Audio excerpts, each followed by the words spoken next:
تريكة ليه جمهور النادي الاهلي بيصبر على ابو تريكة اكتر ما بيصبر على اي لعيب في الفرقه؟ لا، ما هو بيصبر على الفرقه يا بركات، يعني ما هو بيصبر علينا كلنا. رد يا ابو تريكة. بلاش، انا هفسر لك انا هفسر لك السؤال علشان انت ايه عايز تهرب من السؤال، فانا انا هفسر لك السؤال. بيجي بقى حسام عاشور مثلا معاه الكرة في نص الملعب وبيرمي ثرو. انت عارف ان حسام عاشور ملوش في الثروهات ولا في الاوفرات ولا في الشوط ولا بالبساط. لا ليه ليه في البساط اللي ورا، وكلنا متفقين ان هو ملك البساط اللي ورا. فبيجي مثلا حسام عاشور بيرمي باصه، بيرمي ثرو، بيطلع بره طويله بره، تبص تلاقي الجمهور كله يا اخي ما تلعب يا ابني، ما اعرفش ايه ده، انت قرفتنا وانت. بعدها بدقيقه واحده الكره بتيجي لابو تريكة في نفس المكان، بيرمي نفس الثرو، بتطلع الكره بتطلع بره، تلاقي الجمهور طلع ايه يا سيدي، يا مش ممكن يا عم ما تكمل انت، ده رامي لك الثرو كويس اهوت وزي الفل، هو اللي ما جريش ليه؟ لا يعني ما فيش ليه. بص اقول لك على حاجه، والله ده اصلا مش كلام انشا. طب انا يعني تاخد رايي. لا، انا بحب الكوره تمام، وبحب الناس جدا جدا جدا جدا، فاعتقد انها نعمه من عند ربنا، مش انا ولا ليا دور فيها ولا عيب في الاخرين، ده هو قبول من عند ربنا سبحانه وتعالى. وعشان ابو تريكة عنده رصيد كبير جدا، واي لعيب بيبقى عنده رصيد كبير جدا لا بيتصبر عليه. بالظبط. وفي نفس الوقت انا مش بيصبر على اللعيب بس لوحده، ده بيصبر على الفرقه. الجمهور بتاع الاهلي يعني جمهور يعني مش لو مهما قلنا عليه مش هنديله حق، مش هنديله الوفاء بتاعه، سواء مع الفرقه سواء مع اللعيبه. دايما المسانده ليه مسانده مع في السراء والضراء زي ما بيقولوا. فاعتقد ان هي دي ميزه كبيره، واتمنى ان هي مش في جيلنا بس، لا في الجيل اللي قبل كده والجيل اللي بعد كده هيبقى نفس الميزه دي موجوده في الجميع. ابو تريكة انت علاقتك ايه بالجنس الاخر؟ علاقة عادية طبعا. أنا عندي متجوز، عندي ولدين. ثانية واحدة بص كده، ثانية واحدة، السؤال مفهوم وواضح. أنا ما بتكلمش على الولدين وعلى البنت والكلام دوت، وكلنا عارفين إنك متجوز وبتاع. لا، علاقتك يعني مثلا هل أبو تريكة مثلا ممكن يكون مثلا عنده صداقات مع بنات أو كده؟ لا، وأنت عارف. فكر. لا ألف لا، لا مش ألف لا، يعني انا يعني تربيتي انا ما عندي قيم وعندي مش قيم عندي. لا استنى بس، مش قيم، اصل مش كل اللي عندهم صحبات. لا استنى، مش كل اللي مصاحب ما عندوش قيم ومبادئ.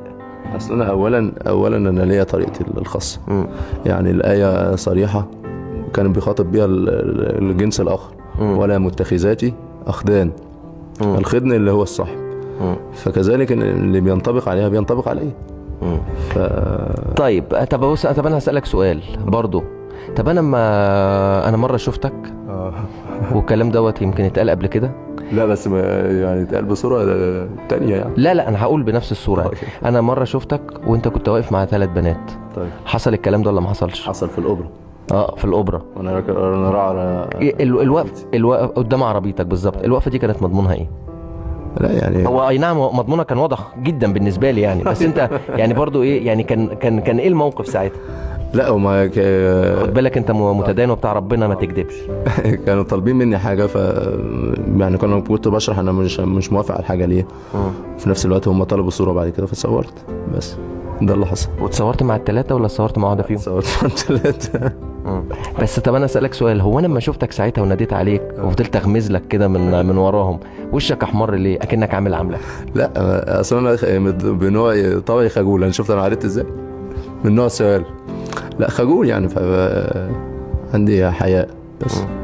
انت عارف ان انا ساعتها حسدتك جدا. كنت عايز تقول لان انا اساسا يعني اما بقف مع واحده بقول الحمد لله على كل حال، فما بلاقيك واقف مع 3 مره واحده، ده شيء بصراحه يخليني احقد عليك. تقول سبحان الله والحمد لله ولا اله الا الله. لا بصراحه انا ساعتها قلت الحمد لله الذي عافانا، لان انا ما امشيش في السكه اللي انت ماشي فيها ده هي. لان بصراحه دي سكه فظيعه ابو تريكة، وكنت مش عارف عمال احكي ولا ما احكيش. طب احكي ولا انت حكيت ل 80 مليون. مين انت عارف ان انا تاني يوم دخلت النادي فضحتك. انا عارف. هو الجمعه قال انت عارف ان انا خليت اللي يسوى اللي ما يسواش. الجمعه ايه ده؟ قلت الوقت الجمعه كأن ما قلتش لحد. هو الجمعه النص التاني بتاعك. فايه، وعلى طول زوجته صاحبه مراتي، فعلى طول بتقول لها يعني افهم من كده ان انتوا لما بتخرجوا كده من ورا مراتاتكم بيبقوا انتوا الاتنين مكونين دويتو؟ هنعمل ايه بالدويتو؟ كل حاجه بتتعرف. ابو تريكه مراتي على طول تقول لي كنت فين؟ قلت لها ما انت عارفه انا كنت فين. ما بكلمهاش، هي بتبقى عارفه. مراتي ولا تقول لها تروحوا كذا كذا، تيجي تقول لي. بس انا بسمع ان انت ساعات بتخرج انت ووائل وبتسهروا بره. لا ما بيحصلش. ابو تريكه لا بيحصل، لو بيحصل هقول لك بيحصل. لو بنسهر في يعني مثلا لما أيوة. نروح ناكل نتعشى اه في حته في اجازاتي، في يوم اجازه وبعد كده وبيبقى مين معاكم؟ معانا مراتاتنا وعيالنا. طب يعني انت قاعد عمال يعني تلف وتدور عليها في النقطه دي، طبعا انت من حقك ان انت طبعا حياتك الخاصه تحاول ان انت تخبيها على الناس. انا عامه ما بحبش حد يعرف عني حاجه، فانت بالتالي طبعا برضو حياتك الخاصه ما اقدرش اتدخل فيها. وطبعا انا ما اقدرش اتدخل اذا كنت انت عندك صحبات او كده، طبعا انا ماليش ان انا، انت حر طبعا. واذا كنت انت ماشي على المثل اللي هو بتاع داري على شمعتك تقيد، ده حاجه كويسه بالنسبه لك فعلا. الشمعة. فنان، انت فنان في الملعب وبره الملعب. ابو تريكه طيب، هنسيب موضوع البنات لانك طبعا انت طلعت داهيه ومش هعرف اخد منك ولا حق ولا باطل. هسالك مثلا، طب فاكر الفتره اللي كان مستواك نزل فيها مع مستر مانويل؟ فاكر لما جابك وقال لك ابو تريكه انت عالي على الفرقه؟ لا ما قالش كده. لا قال كده. لا قال انت من اسوء لعيب في الكروم. كنا بنلعب الكروم.